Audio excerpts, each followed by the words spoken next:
توحيدك ويتوسل إليك بربوبيتك يا مولاي، فكيف يبقى في العذاب وهو يرجو ما سلف من حلمك؟ أم كيف تهلكه النار وهو يعمل فضلك ورحمتك؟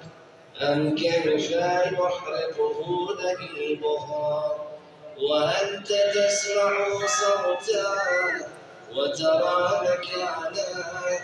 أم كيف يشتبه عليه سفيرها وأنت تعلم ضعفها؟ أم كيف يتقلغل بين أطباقها وأنت تعلم صدقا؟ أم كيف تشكره زبانيتها وهو يناديك يا رباه؟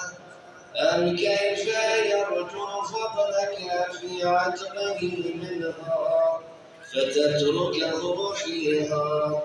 هيهات ما ذلك الظن بك ولا المعروف من فضلك ولا مشفق لما آمنت به الموحدين من برك وإحسانك، فباليمين أقطع لولا ما حكمت به من تعذيب جاحديك وقضيت به من إخلاد معانديك لجعلت النار وما كانت لأحد فيها مقرا ولا مقاما، لكنك تقدست أسماؤك أقسمت أن تملأها من الكافرين من الجنة والناس أجمعين وأن تخلد فيها الوالدين